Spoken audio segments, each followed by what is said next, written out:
joined now by Haley Hernandez here at the desk. We've been tracking conditions all across our area. Wind in many of the inland communities seems to be the big stories. That's where we're seeing the greatest impact. We saw that gas station awning down there in Texas City. We've seen similar damage in many communities across our area. Yeah, actually, we're going to take a look at Sargent right now. That's where our Jacob Rascone is joining us from now live. Jacob, are you seeing the same thing in that area?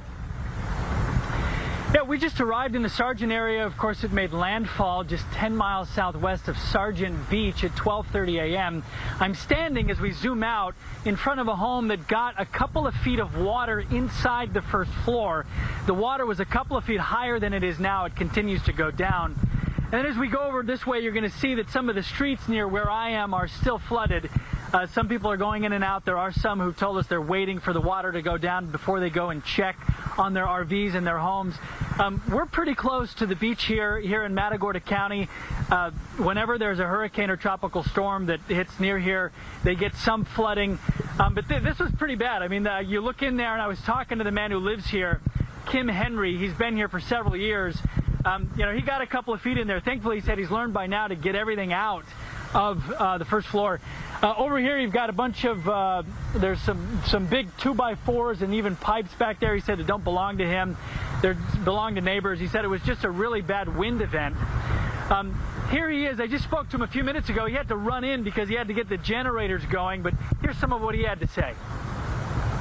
Get close to here. Yeah. But when we have, you know, I can stand about 3 foot tidal surge without getting a whole lot of water, but when it gets up to over 3, then that's, you know, This is, of course, the first time this year it's happened. But yeah. And it made landfall just 10 miles south here. I mean, This is the bullseye. Right. This time. Correct. So this is I mean, we're still pretty lucky it wasn't packing 100-mile-an-hour winds and stuff like that. Yeah. Anything else you'd like to share with us, Kim? No, I've got to get to work. I've got to get my generators running so I can get the refrigerator going. Awesome. Okay, I appreciate it. Yeah, there's plenty of work to do. We also talked to a friend of mine, Deputy Orr. He's been out here in Matagorda County for a while, and he and his deputies are busy just going back and forth, mostly in the neighborhoods here near the beaches, where they are checking out things like sheds that have collapsed and signs that have blown over. That is about the worst that he's seen so far. We just got to the Sargent area, so we'll be walking around, driving around, and looking for anything else we see. But again, you know, it's about 2 feet higher, got into this home. I'm sure it got into some of the others. That is the worst so far that we've seen here in Sargent, where at the time Hurricane Nicholas made landfall about 12:30 in the morning. Guys, back to you. All right, Jacob Rascone reporting live for us this morning from Sargent. Appreciate it. Yeah, those coastal homes really taking a hit. And